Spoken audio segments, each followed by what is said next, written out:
haula'il bidul wujuh. Anapun utawi iki kaum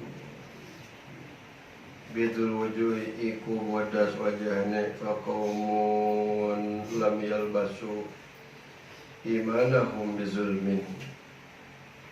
Mangka iku kaum kang ora sempurna atau kang ora nyampuran iya kaum imanahum ing iman kaum bizulmin kalawan kang zalim, kalawan kezaliman. Wa ma ulailan anapan utawi iki kabeh alladzina fi alwalihim kang tetep ing dalam pira-pira rupane kaum sayun apa sawijiwi. Wa qaumun mangka iku kaum khalatu kang nyampur iya kaum amalan solehan ing amal kang soleh wa akhara lan kang weneh syai'an ing keburukan. Fatabu mangka tobat iya kaum fataballahu mangka nerima tobat Allah sapa Allah alaihi ngatasi kaum wa mahazil anhar lan anapan utawi iki pira-pira wahangan wa awaluha iku utawi awaluha wahangan anhar rahmatullahi iku rahmat Allah wasani lan kaping done nikmatullah iku nikmat Allah wasani sulan kang kaping telu saqahum rabbuhum iku minuman hum ing kaum rabbuhum sapa pangerane kaum syaraban kalawan minuman.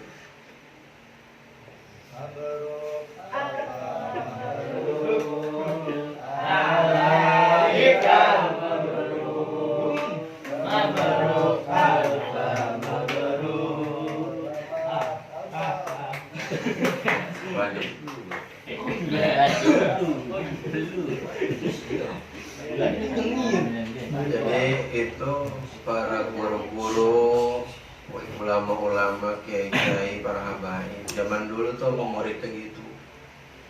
Iya, itu rasa sayang ada doa.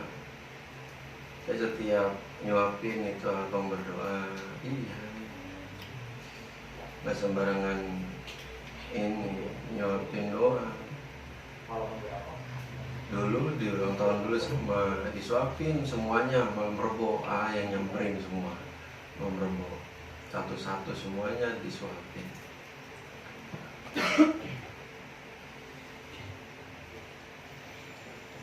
Jadi ulama dulu juga gitu supaya ada rasa cinta si murid ke guru, guru ke si murid gitu. Karena ibarat anak gitu nyuapin.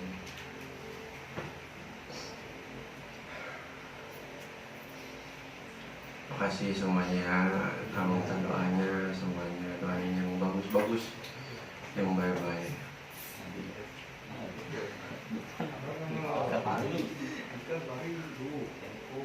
Status juga semuanya, waduh abang semua status. Dari santri sampai yang nakal-nakal semuanya status.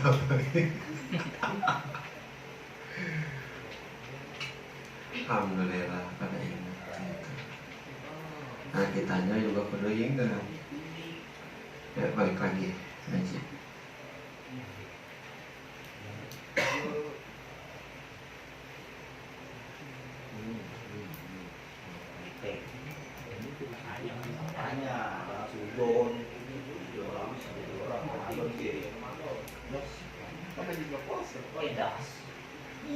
Wakil London ucapaken hada opo iki iku tempatne anjeun wabakan umakilan tempatne umatne anjeun. Abang terangin langsung. Dimana kemarin bahwasanya ada Kanjeng Nabi di dalam pintu surga, pintu langit yang ketujuh.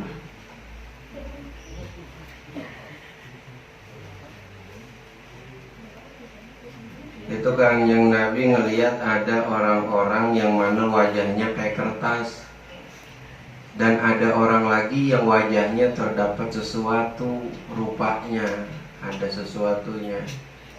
Sebagian lagi juga ada sesuatu, dan mereka masuk ke dalam sungai, mandi dia di sana. Fakharaju, ketika dia keluar bersih wajahnya. Ya Nabi nanya, emang siapa itu Jibril?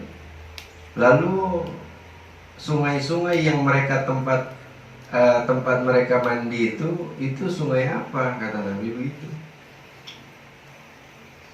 Maka kata Jibril berkata,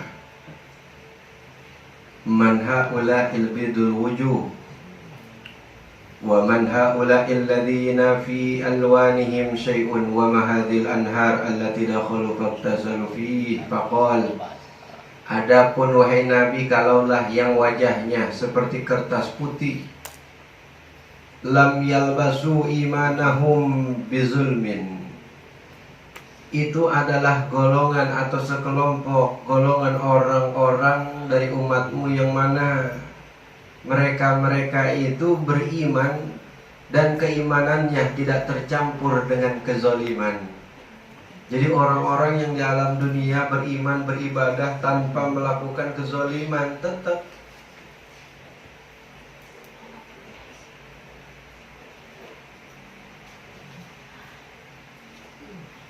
di mana ayat sekelompok golongan dari amma haula'il ladzina fi alwanihim syai', ada sekelompok golongan yang wajahnya terdapat noda atau sesuatu di wajahnya. Faqaumun khalatu amalan sholihan wa akhara syai'an. Golongan itu adalah orang-orang yang mana melakukan amalan baik, amalan soleh, wa akhara syai'an, dan dibarengi dengan amalan-amalan yang buruk. Jadi setengah ngelakuin amal baik, setengah lagi ngelakuin amal buruk. Jadi ia masuk surga. Dimana kemarin ada hadis dina Usfuriyah, kita ada seseorang yang bertanya kepada Nabi yang meminta amalan supaya mendekatkan dirinya kepada surga dan menjauhkan dirinya ke dalam neraka. Kata Nabi, atbi'i syai'atal hasanah, ikutilah olehmu, barengilah olehmu kebaikan dengan keburukan. Kata orang tersebut, apakah lafaz la ilaha illallah bisa membarengi keburukan? Kata Nabi, na'am. Jadi sekiranya kita menyebut lafaz la ilaha illallah, itu kita menyeimbangi bahkan melebihi daripada keburukan yang kita lakukan, yang mana lama-lama insya Allah kebaikan, kebagusan, amal soleh lafaz la ilaha illallah akan ngalahin keburukan. Amin. Amin. Yang mana orang-orang yang seperti ini ketika di alam dunia dia banyak melakukan kemaksiatan, lalu dia bertobat kepada Allah. Nah, ini orang-orang yang mempunyai noda di wajahnya. Tapi mereka fatabu, mereka semuanya bertobat kepada Allah. Taballah fataballah alaihim, maka Allah menerima tobatnya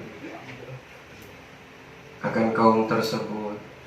Diterima tobatnya, maka masuk ke dalam surga. Tuh. Jadi jangan kita berburuk sangka kepada orang yang belum ngaji, belum sholat, masih nongkrong aja. Jangan kita berburuk sangka. Bisa jadi di akhir hayatnya, di akhir hidupnya, dia bertobat di dalam hatinya kepada Allah, dan Allah mengampuni akan tobat-tobatnya. Lalu dia dimasukkan ke dalam surga. Bahkan bisa jadi orang tersebut waliyun min awliyaillah, bisa jadi orang tersebut menjadi walinya atau kekasih daripada kekasih-kekasih Allah, yang mana kita nggak tahu.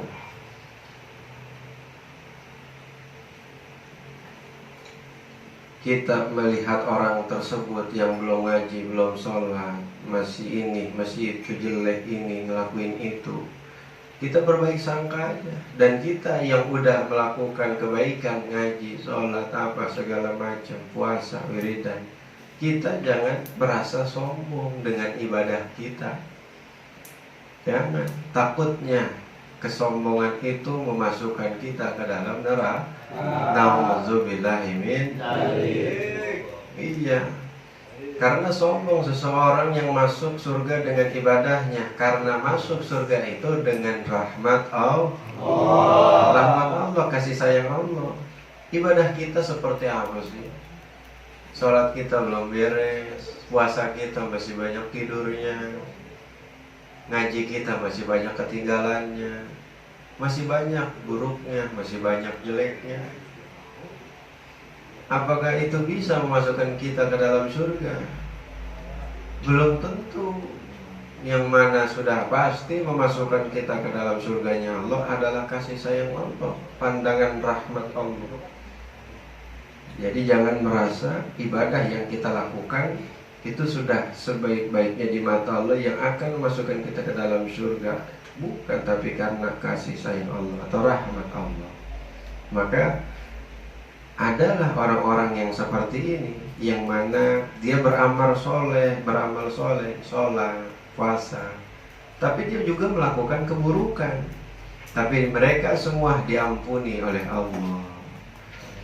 Wa amma hadhil anhar, lalu apa wahai Jibril, sungai-sungai yang mereka mandi, yang ketika keluar mereka bersih wajahnya tanpa ada noda sedikit pun.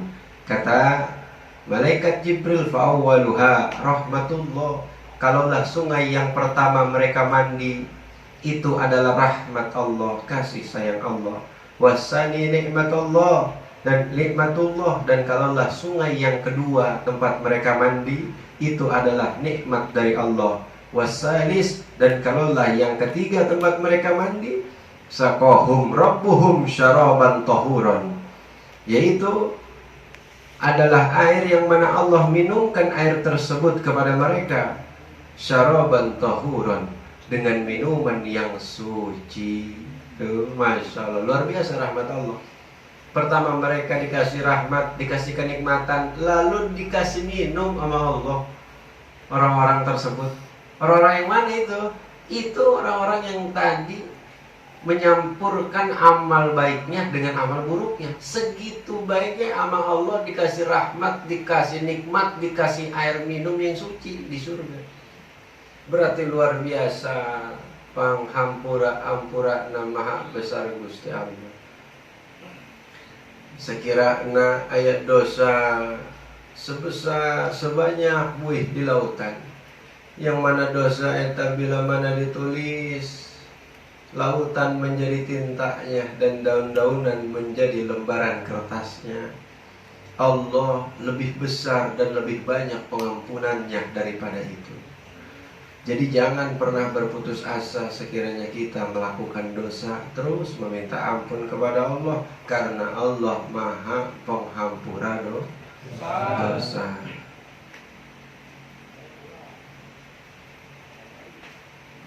Karena banyak orang yang ketika mereka melakukan keburukan, kejahatan, kemaksiatan, membunuh, segala macam, mereka putus asa, seolah tidak diampuni oleh Allah. Padahal kasih sayang Allah, rahmat Allah lebih besar daripada dosanya.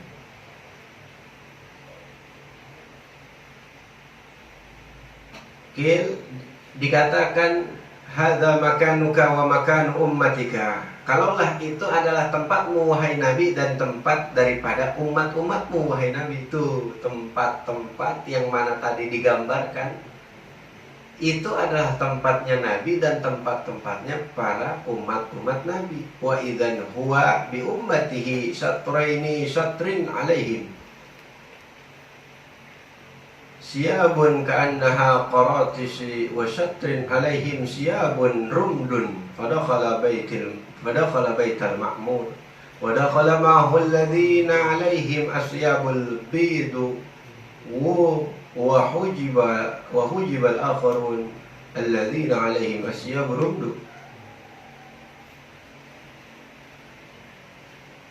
Ketika Kangjeng Nabi ketika Kangjeng Nabi berjalan lalu bertemu kepada umat Nabi, yang mana umat Nabi ada dua jajaran, sejajar, ada dua jajaran, ibaratnya ya dua bagian lah gitu.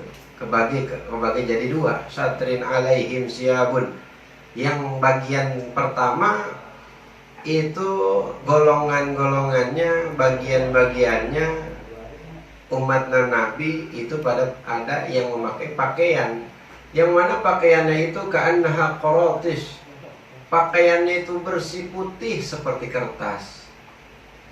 Wasyatrin alaihim siyabun rumdun, dan yang lainnya memakai baju yang mana baju tersebut rumdun, bukan putih seperti kertas, melainkan abu-abu. Abu-abu. Ibarat kata-kata abu-abu pan masih sama. Beda kalau putih mayan melambangkan kebersihan, bersih, putih, suci, fitro. Abu-abu masih belum jelas. Apa sebenarnya ya abu-abu? Jadi dua bagian umat Nabi, yang mana yang satu pakai pakaian berwarna putih seputih kertas, yang sebelahnya itu memakai pakaian yang berwarna abu-abu. Fadakhala Baitul Ma'mur, maka Nabi masuklah ke Baitul Ma'mur. Wadakhala ma'ahu alladhina 'alaihim siyabul bid, maka Nabi masuk beserta para rombongan atau bagian daripada umat Nabi yang pertama. Mana yang pertama? Yang tadi, yang wajahnya itu putih seperti kertas. Masuk Nabi beserta umat Nabi yang wajahnya putih seperti kertas. Wa hujibal akharuna alladzina alaihim siyabun rumdu. Wa hujiba, dan dihijab, ditutup. Maksudnya apa bang? Nggak ngikut akharuna, yaitu bagian yang lain, umat yang lain, alladzina alaihim asyabun rumdu, yang mana tadi memakai pakaian berwarna abu-abu. Jadi ada dua bagian umat Nabi. Yang pertama ikut masuk ke Baitul Ma'mur bersama Kangjeng Nabi. Yang kedua itu wahujiba, mereka dihijab, tertutup. Mereka tidak ikut dengan Nabi masuk ke Baitul Ma'mur yang berwarna abu-abu pakaiannya. Wahum ala khairin, dan mereka yang mempunyai atau yang memakai pakaian berwarna abu-abu tetap dalam keadaan baik-baik saja. Bukan ketika Kanjeng Nabi masuk ke Baitul Ma'mur terus dia nggak masuk, atau dia terhijab, tertutup, dia nggak ikut Nabi masuk ke Baitul Ma'mur terus dia celaka. Enggak. Wahum ala khair, mereka semua baik-baik saja. Fasalla wa man ma'ahu minal mu'minin fil Baitil Ma'mur, maka Kanjeng Nabi sholat di dalam Baitul Ma'mur. Wa man ma'ahu minal mu'minin, dan beserta para orang-orang mukmin fi Baitil Ma'mur. Jadi di dalam ketika Kanjeng Nabi masuk ke dalam Baitul Ma'mur bersama dengan kelompok bidul wujuh atau wasyabul bidu al-quratis, yang mana dengan para golongan-golongan yang wajahnya bersih seperti kertas, itu dilambangkan adalah orang-orang mukmin. Nabi masuk ke dalam Baitul Ma'mur, sholat bersama para orang-orang mukmin. Wa idzan huwa yadkhuluhu kullu yawmin sab'una alfa malak la ya'uduna ilaihi ila yaumil qiyamah. Wa idzan huwa yadkhuluhu, ketika Kanjeng Nabi masuk ke dalam Baitul Ma'mur, kullu yaumin sab'una alfa malak, kalaulah tiap-tiap harinya di tempat Baitul Ma'mur, yaitu ada 70.000 malaikat, la ya'uduna ilaihi ila yaumil qiyamah, yang mana setiap 70.000 malaikat yang masuk ke dalam Baitul Ma'mur itu tidak kembali lagi daripada Baitul Ma'mur. Maksudnya mereka tidak keluar. Setiap hari masuk 70.000 malaikat masuk ke dalam Baitul Ma'mur. Hari pertama masuk 70.000, besoknya lagi masuk lagi 70.000, masuk lagi 70.000. Nggak habis-habis. 70.000 malaikat yang masuk ke dalam Baitul Ma'mur, nggak kembali keluar.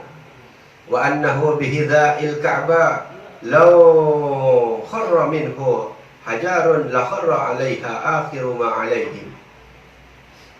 Wa annahu, dan sesungguhnya daripada Baitul Ma'mur itu ada di sisi daripada Ka'bah. Jadi Baitul Ma'mur ada di sisi Ka'bah. Law kharra minhu, Kalau misalkan dilemparkan kepada Baitul Ma'mur hajarun, yaitu batu, la kharra 'alaiha, maka bakalan menimpa daripada Ka'bah akhiru ma 'alaihim. Inilah alaulah ini akhir akan perkara alaihim daripada malaikat.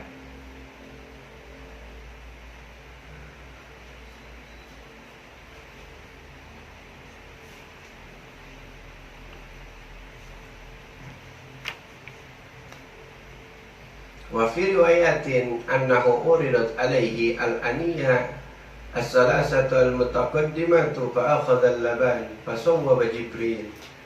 Di dalam riwayat dikatakan kembali ke riwayat sebelumnya, cuma ada tambahannya, annahu, di mana tingkahna uridat, halnya atau keadaan di mana ketika dikasih ke Nabi yaitu gelas, 3 gelas, al-mutaqaddimatu, yang mana sudah diterangkan sebelumnya, fa akhadhal laban, Nabi mengambil gelas yang berisi susu. Fa sawwaba Jibril, lalu malaikat Jibril membenarkan apa yang diambil oleh Nabi, yaitu Nabi mengambil susu. Jibril filahu, akan apa yang diambil oleh Nabi, kama taqaddama, seperti perkara yang telah diterangkan sebelumnya. Wa qala, maka malaikat Jibril berkata, kama fi riwayatin, itu seperti perkara yang dimana di dalam riwayat tersebut yang diambil oleh Nabi yaitu susu, hadhil fitrah, yaitu adalah sebuah gambaran atau perumpamaan daripada kesucian.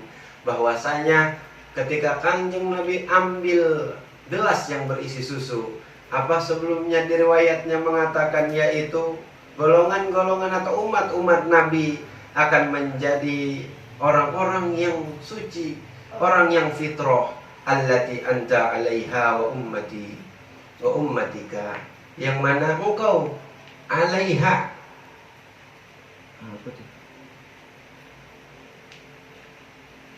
engkau 'alaiha akan fitrah, wa ummatika, dan umatmu. Ya, ketika Kanjeng Nabi ngambil susu, gelas yang berisi susu, allati anta 'alaiha wa ummatika, engkau akan suci dan umat-umatmu akan suci. Itu gambaran Nabi mengambil gelas yang berisi susu. Summa rufi'a ila sidratil muntaha. Ketika beres Kanjeng Nabi naik kemana? Ke sidratil muntaha. Yang mana sidratil muntaha ini? Wa ilaiha yantaha ma ya'ruju minal ard. Yaitu Kanjeng Nabi akhir di mana Kanjeng Nabi naik akan perkara bukan gitu. Akhir daripada Nabi menuju yang mana Nabi itu ingin naik minal ardi, yang asalnya daripada bumi. Jadi Nabi naik dari bumi naik sampai ke Sidratul Muntaha, yang mana Sidratul Muntaha adalah ilaihal muntaha, akhir daripada perjalanan Nabi, yaitu menuju Sidratul Muntaha. Fayuqbidu minha wa ilaiha yantaha ma yahbitu min fawqin. Maka menerimalah akan perkara tersebut minha, daripada Sidratil Muntaha. Maksudnya di dalam Sidratil Muntaha Kanjeng Nabi masuk ke Sidratil Muntaha, wa ilaiha yantaha ma yahbitu min fawqin. Dan di dalam dan di akhir daripada perjalanan Nabi akan perkara turunnya min fawqin, daripada atas. Maksudnya dari bumi Kanjeng Nabi naik ke Sidratil Muntaha, dan dari Sidratil Muntaha pula Kanjeng Nabi turun ke bumi, ibaratnya begitu. Fayuqbidu minha, langsung terangin aja ngomongnya. Fayuqbidu minha, maka Nabi ketika masuk ke dalam Sidratil Muntaha, Nabi melihat di dalamnya, wa idzan hiya sajaratun. Sidratil Muntaha itu adalah sebuah pohon, yang mana pohon itu yakhruju min asliha anharun min ma'in ghairu asinin wa anharun min labanin lam yataghayyar ta'muhu. Pohon yang mana keluar dari pohon tersebut min asliha anharun, daripada akar-akar, daripada asal tempat keluarnya itu adalah daripada sungai. Jadi akar dari pohon tersebut berasal dari sungai. Yang mana sungai tersebut min ma'in, terdapat sebuah air ghairu asinin, yang mana airnya tawar rasanya tidak asin. Wa anharun min laban, dan terdapat pula akar-akar tersebut itu keluar daripada sungai, yang sungai itu terdapat susu, yang mana susunya lam yataghayyar ta'muhu, tidak akan pernah berubah rasanya. Wa anharun min khamrin ladzatin lisyaribin, dan akar-akar itu keluar daripada sungai yang ketiga, yang mana sungai tersebut terdapat khamr lazatin, yang sangat lezat, lisyaribin, bagi orang-orang yang meminumnya. Jadi 3 sungai ini mengeluarkan akar yang mana menjadi pohon, dan pohon tersebut bernama Sidratil Muntaha. Enakin amat nih.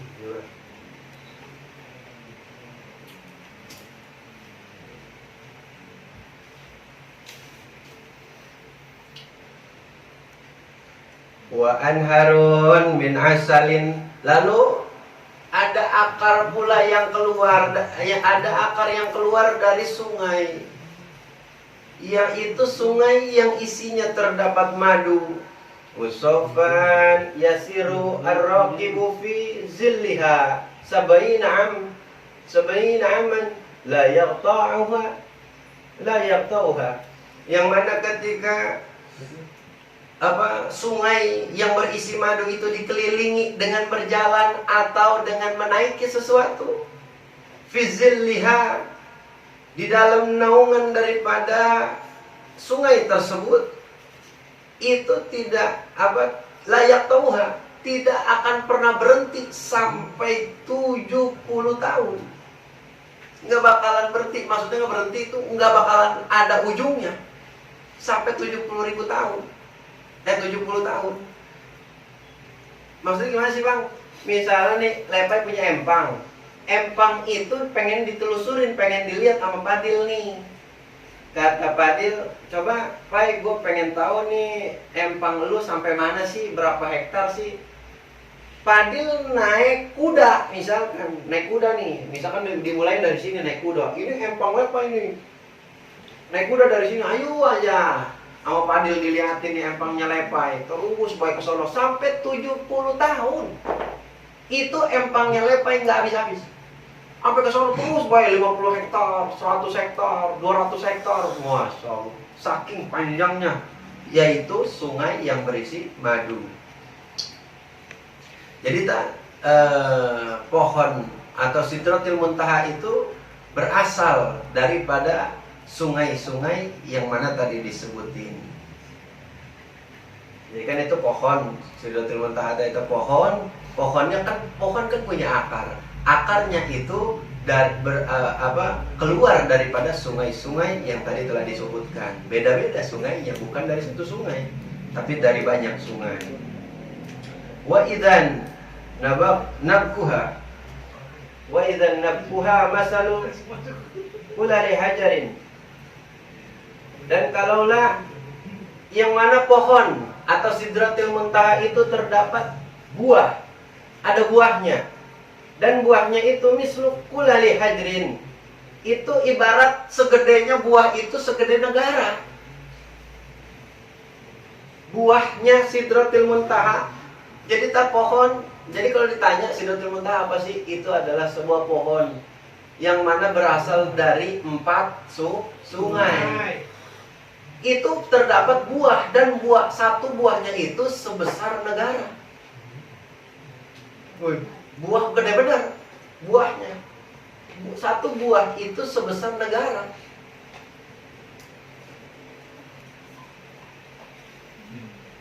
Wa idzan waraqaha ka'adhanil filati.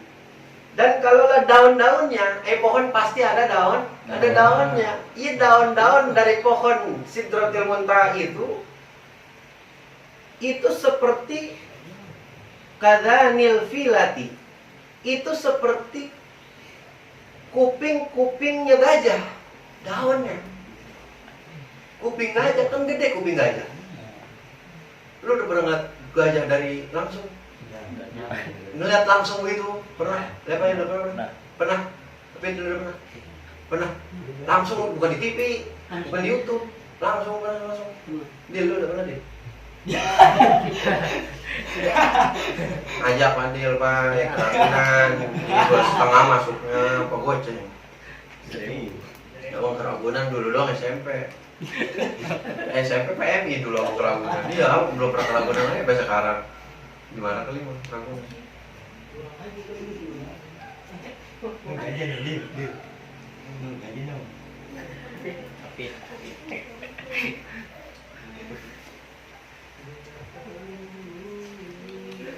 Itu gajah, kuping gede bener, gajah. Kupingnya gede. Nah itu daun-daunnya segede kuping gajah. Takadul warakatu tughatti hadhil ummah. Yang mana ketika didekati daun-daun tersebut, tughatti hadhil ummah, maka nutupinlah akan umat. Jadi kalau misalkan lepai ini main ngedeketin pohon tersebut, satu daunnya itu bisa nutupin umat. Berkata jasa.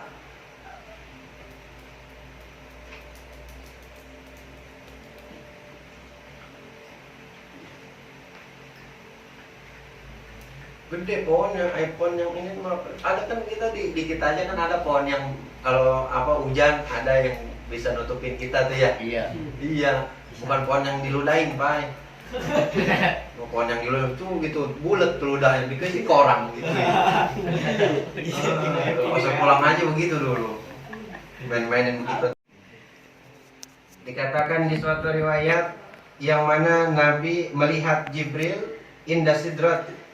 Jadi kanjeng Nabi di riwayat lain kanjeng Nabi ngelihat malaikat Jibril itu ada di Sidratil Muntaha. Walahu sittu mi'atin janahin. Malaikat Jibril itu ketika dilihat oleh kanjeng Nabi mempunyai sayap 600 sayap. Sittu mi'atin. Malaikat Jibril mempunyai 600 sayap. Kullu janahin minha. Tiap-tiap daripada sayap itu qad sadda ajni hatihi at-tahawilud durru wal yaqutu mimma la ya'lamuhu illallah ta'ala. Tadi kan disebutkan Nabi melihat malaikat Jibril berada di Sidratil Muntaha. Malaikat Jibril mempunyai sayap berapa tadi? 600. Dan tiap-tiap sayap dan sayap-sayapnya tiap-tiap sayap kullu janahin. Tiap-tiap sayap itu satu dari 600 sayapnya malaikat Jibril qad sadda ajni hatit tawahilu tahawilu durru wal yaqut.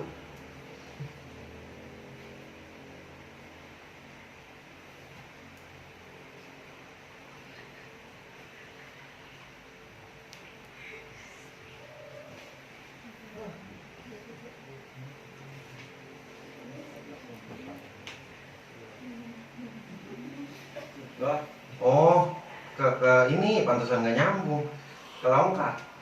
Jadi tiap-tiap sayapnya malaikat Jibril itu terdapat di kaki-kaki langit. Ya tanassaru min ajni hatit tahawili. Dan menaburi daripada tiap-tiap sayapnya malaikat Jibril itu dari sayapnya itu mengagetkan akan permata dan intan yakut. Jadi seolah-olah sayapnya malaikat Jibril itu membuat kaget karena terbuat daripada intan yakut, permata dan yakut mimma la ya'lamuhu.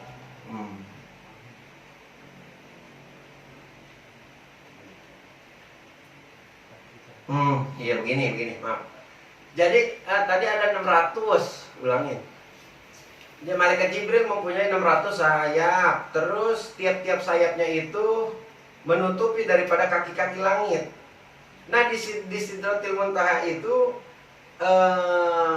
malaikat Jibril itu sayapnya itu mengeluarkan permata dan yakut begitu, yang mengagetkan. Ketika orang melihatnya itu, Masya Allah, kaget.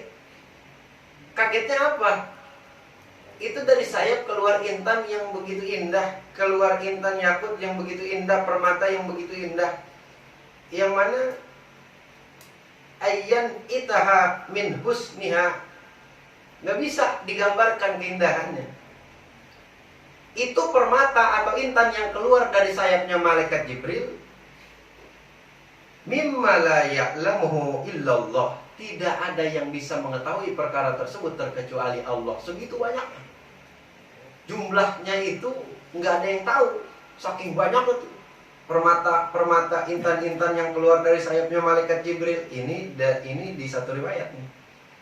Suma akhadha alal kausar hatta dakhalal jannah. Kemudian Kangjeng Nabi itu menuju Kausar.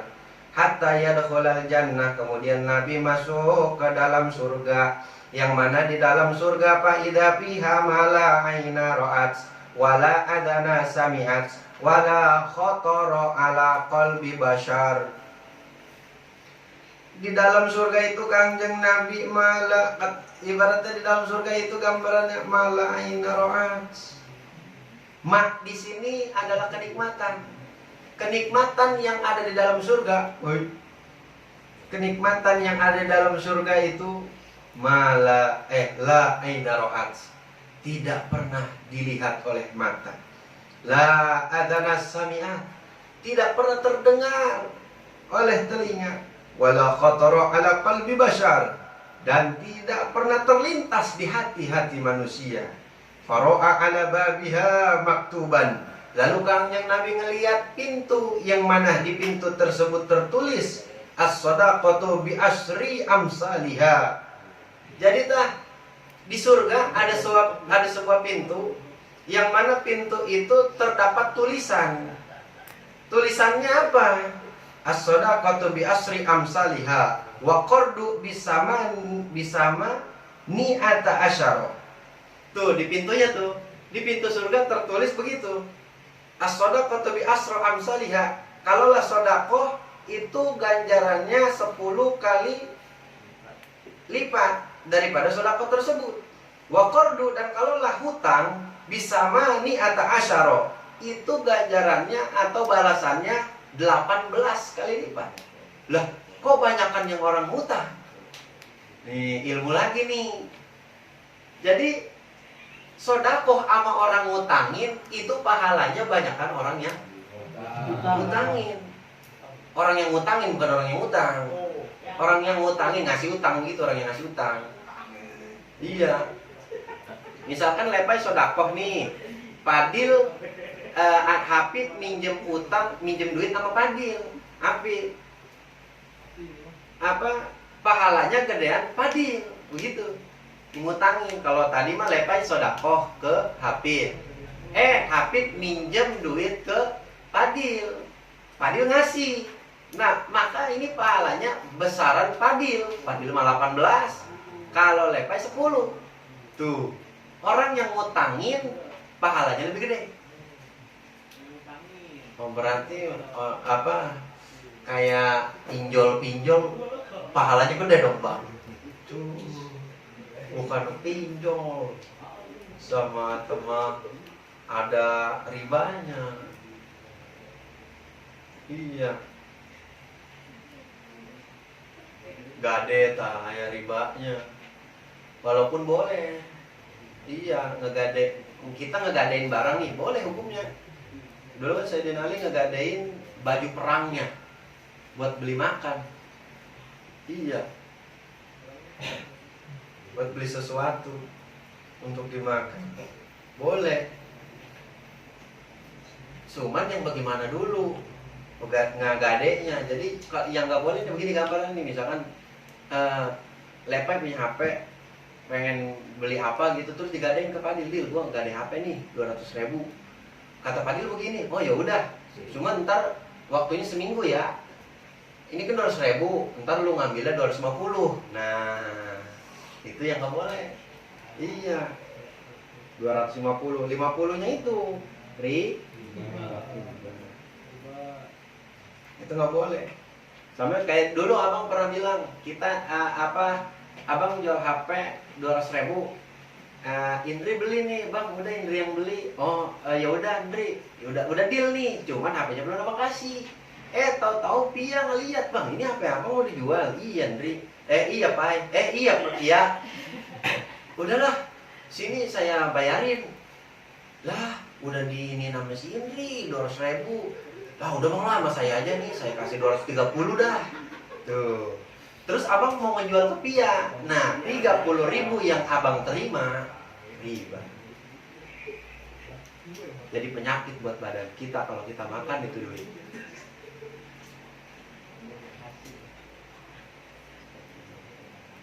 Jadi penyakit apa bang? Penyakit hati. Iya, keras kepala batu. Iya, kepala batu. Iya, keras sama pendiriannya padahal mah salah. Tetap dengan pendiriannya padahal mah nggak tahu ilmunya. Kalau kata dia begini, kalau kata dia begitu. Beruit, egois. Nah, itu keras kepala jadinya. Mau dia. Iya, terus condong pengen ngelakuin keburukan. Tuh, kalau makan duit itu, nauzubillah ini. Iya, kadang kita nggak sadar kita suka makan duit begitu 1.000, 2.000, 3.000 tuh. Iya. Emang kenapa sih bang? Kita sholat males, ngaji males, apa males. Selain daripada itu adalah godaan dari setan. Itu terjadi dari apa yang kita makan. Tuh. Iya, dari apa yang kita makan. Sekiranya jadi hadiah nggak apa-apa. Misalkan Lepai tadi kan Hafid minjem 200.000 ke Padil. Tahu-tahu pas ngembaliin di hari Minggu, udah seminggu tuh ngembaliin, Dil, ini duit gue pulangin. Terus ini ada kue nih buat lu. Lah ini apaan? Kalau riba ini? Enggak, ini mah hadiah dari gua. Tuh, gitu loh, apa? Iya, berarti yang dikasih pinjem juga tahu diri. Ketika wayaknya udah turun, maksudnya kata Padil seminggu, oh yaudah, insya Allah seminggu. Bener nih, amanah, Hafid, orangnya jujur, maksudnya yaudah hari Minggu, gitu diusahain. Kalau sekiranya nggak bisa, ya ngomong, belum ada Dil, duitnya, belum ada, udah gue usahain, udah gue kerja, masih belum bisa, belum ada juga. Ngomong, jangan diem aja, jangan malah nggak WA, jangan malah nggak ini, malah nggak itu, nggak ada konfirmasi lagi. Atau gedek Pak Dil, si Hafid mana ini janjinya hari Minggu, ini udah hari Rabu, belum bayar. Tuh, kesel jadinya orang, padahal udah dikasih pinjam, udah dikasih ngutang. Emang kenapa sih? Itu bisa nih. Kita kadang-kadang kagak kepikiran dari contoh-contoh yang udah dikasih. Tadi abang bilang apa? Kadang-kadang kita minum, makan 1.000, 2.000 kita makan itu dulu. Iya. Contoh kecil. Padil, Lepai, Hafid patungan beli rokok sama Hilal berempat, goceng semuanya nih, goceng, iya, goceng. Berat 20.000 belinya rokok Camel onta. Goceng isinya 20.000. Berarti kan kalau dihitung-hitung, Lepai dapat 5 batang, Hafid 5 batang, Padil 5 batang, Hilal 5 batang. Iya mah karena Hilal mah mulutna asbak.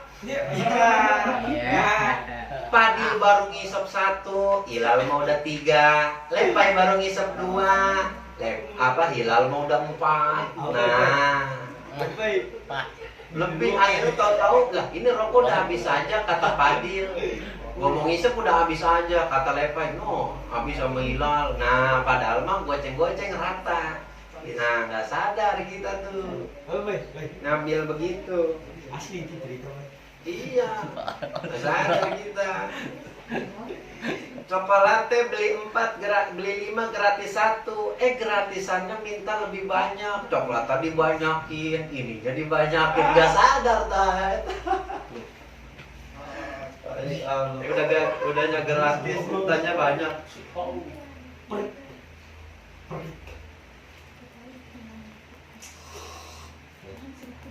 Nah, ini jawabannya nih jawabannya. Emang apa itu sodako? Jadi dibalasnya 10, orang yang ngutangin dibalasnya 18, lebih banyak dibalasnya. Maka kata malaikat Jibril begini, ma balul qardi afdolu min sodakoti. Oh, Nabi nanya ke malaikat Jibril, wahai Jibril, kenapa orang yang menghutangin lebih utama daripada yang sodakoin? Qala, maka berkata malaikat Jibril, li annasa ila yas'alu, karena sesungguhnya orang yang meminta, karena sesungguhnya orang yang minta, yas'alu, itu dia meminta. Orang yang meminta, maksud orang yang pengen ngutang, itu dia minta. Wa indahu syai'un, dan di sisinya itu syai'un, ada sesuatu. Ini yang apa ya? Oh, terlalu belum. Wal mustaqradu la yastaqridu illa min hajatin. Dan kalau orang yang ngutangin, oh berarti yang pertama tadi adalah sedekah. Karena sesungguhnya sa'il, orang yang ngasih yas'alu, yaitu yang dia tidak meminta, wa indahu, dia ada di sisi. Oh begini, nih, misalkan Lepai sodako, begini nih, gampangnya nih. Kenapa sodako? Kenapa orang yang ngutangin lebih utama daripada sodako? Di sini bukan berarti orang yang ngutangin dari tadi yang abang sebutin salah satunya rentenir, baik. Rentenir bukan masuk daripada itu, ya. Itu mah dia emang udah niat buat nyari keuntungan. Ada yang dilebihin, riba. Bukan.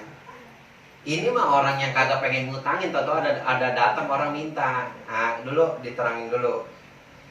Jadi kata Jibril begini, li'anna sa'ilu yas'alu wa indahu syai'un. Padil sodako ke Lepai. Misalkan sodako di sini duit, misalkan 10.000.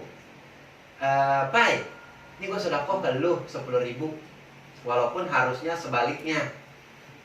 Ini misalkan gue sodako nih ke lu 10.000, Lepai senang, oh bener lu, iya, udah nggak apa-apa buat lu. Orang yang disodakohin sama Padil, yaitu si Lepai, wa indahu syai'un, di Lepai ini dia udah mempunyai sesuatu. Maksudnya apa? Duit 10.000, bahkan lebih daripada 10.000. Lepai pas lagi datang ke majelis, Lepai bawa duit 13.000 atau 15.000. Tahu disodakohin sama Padil.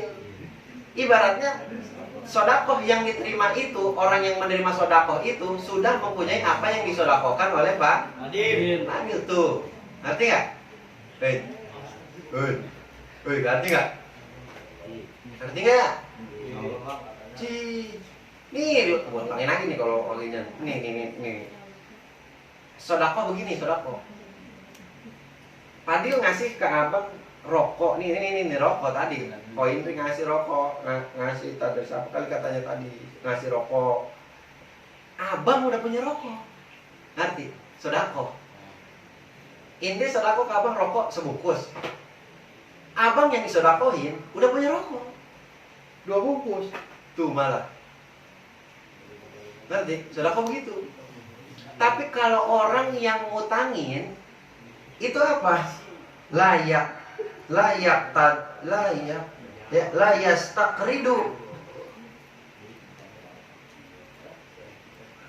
Orang yang memberikan hutang itu tidak menghutang.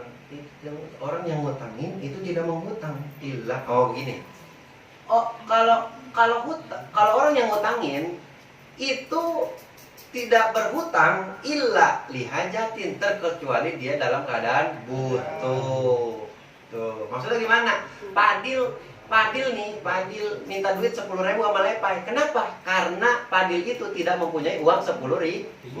Begitu. Arti ini ilmu tuh. Tuh, jadi lebih besar dibalasnya orang yang ngutangin.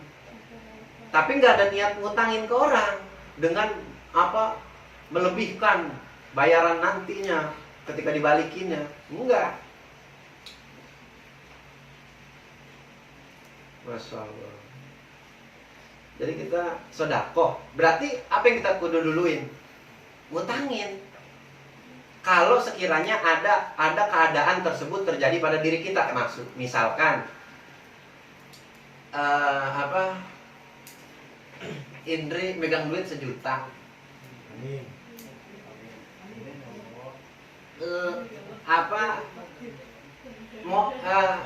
Di sini Indri niat sodako.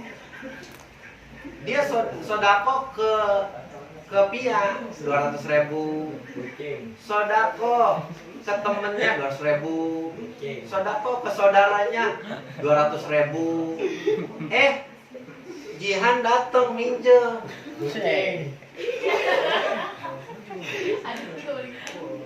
Pak Hendri, saya pinjam duit dong, Pak Hendri, 200.000. Kata Hendri, ini buat sodako. Tuh. Nah ini nggak boleh, bukan nggak boleh, maksudnya kudu diutamakan ngasih ke jihan, kudu diutamain ngasih ke jihan dibanding kita ngutamain sodako. Kenapa? Karena pahala ngutangin itu lebih gede. Lebih gede berapa? 8. Tadi mah sodakoh mah 10, kalau ngutangin ditambah 8 jadi 18. Jadi ibarat yang tadi udah diniatin mau ngasih si A 200, mau ngasih si B 200, si C 200. Indri nih harus ngutamain jihan. Oh yaudah jihan, nih inian dah. Kalau enggak, yaudah dah, inian aja udah. Ntar mau bagaimana aja terserah, itu mau bayar gimana kan. Ngutangin ibaratnya begitu. Diutangin. Apalagi kalau misalkan utangnya itu utang kita belaga lupa, udah dapat jadi pahala. Nih saya mau bayar utang. Utang yang mana ya? Yang waktu itu, nggak tahu, gue lupa, udah jadi pahala. Jadi utang, sodako dengan utang lebih banyak pahalanya orang yang ngutangin. Jadi dia nggak bakalan ngutang kalau dia itu tidak punya kebutuhan. Makanya kalau ada temen datang, saudara datang, dia minta, butuh, karena emang butuh dia minjem sesuatu dari kita kasih, jangan ngedulin yang lain, ya, jangan ngedulin yang lain. Datang nih teman yang lain, saudara pada kelaparan, kita sodakohin teman-teman kita, salah. Kita duluin yang deket-deket, saudara, tetangga, adik, empok, sekiranya kekurangan, kita sodakohin mereka, kita kasih mereka, gitu. Jangan orang yang jauh kita kasih, yang deket kagak. Makanan, kita bikin makanan nih, makanan kita anterin ke yang jauh. Iya. Tetangga kagak. Perempuan nih, wah masya Allah sampai ngeliat di YouTube buat belajar masak. Pas udah jadi masakannya dikasih ke cowoknya, padahal mah belum pernah masakin buat orang tuanya. Masya Allah. Nauzubillahimin. Bener gak itu? Iya, giliran cowoknya, aku pengen banget dimasakin sama kamu. Langsung ceweknya udah tenang, nanti aku belajar deh di YouTube, aku bela-belain buat kamu. Iya. Tahu-tahu besokannya dibawain pas ke tempat kerjaan lewat Gojek. Ada yang dateng. Iya, rantang. Isinya pas dilihat, itu tadi Pak apa Gojek udah nyampe belum? Iya udah. Kayaknya mah di titik bank sapam, pas diambil emang isinya apa? Pas dibuka, wih tempe orek. Iya emang cowoknya sukanya tempe orek. Demen. Dibel-belain tuh. Daripada mah belum pernah aja masakin buat adiknya, buat orang tuanya. Pernah sampai ngebela-belain buat buka YouTube ke pasar. Enggak. Ayo buat cowoknya gua dibel-belain. Bang kalau buat suami gua beda lagi. Buat suami mah lain lagi. Pahala buat suami mah. Nah, kalau bisa sebelum menikah dengan suami yang nantinya banyak kewajiban, orang tua diinin dulu. Gitu ya. Sama, laki juga, woy, sama kalian juga.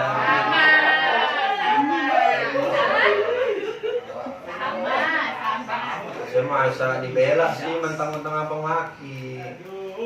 Sama sih ya ge. Punya duit orang tua bawain martabak pulang, bawain buah-buahan. Ini mah bakal bebadogan sia doang. Bakal sungut dia doang, bakal mulut dia doang. Pas pulang lah tibang plastiknya doang. Iya. Pas pulang sampai rumah tibang sisa. Makanya ada masalah. Laki nih laki, waduh ngumpulin duit buat makan sama ceweknya. Seminggu ngumpulin duit buat malam minggu, wah ceweknya dibawa naik motor dijemput, udah lagi dibawa makan yuk kericis, wah so bener lagi makan kericis, makan ke KFC, makan ke Hoka bento, makan padahal belum pernah sama sekali ngasih makanan buat orang tuanya atau ngajakin makan ke orang tuanya, ke adenya, ke abangnya, ke emponya, belum pernah. Belum pernah. Pas pulang bayi sisaan tadi makan sama ceweknya baru dibawa pulang. Masya Allah.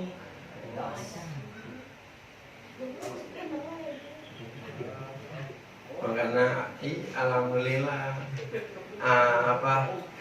walaupun pas banget nikah abang ngajakin makan orang tua ke tempat makan yang lumayanan begitu.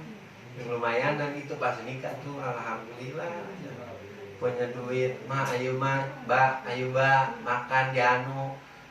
Lah, emang punya duit, udah biarin tenang aja ntar mah. Terus kita yang bayar. Dari orang tua mau makan, ayo kita gonceng. Begitu. Kan jangan ke situ dulu kegedean. Udah aja kalau pulang main sekiranya punya duit berapa emak demen apa, baba demen apa, bawain. Itu hal kecil yang kita jarang banget kita pikirin. Iya. Jarang banget kita pikirin, itu hal kecil yang jarang banget kita pikirin. Iya. Padahal mah bukan yang wajib kita bela-belain. Iya. Kita bela-belain.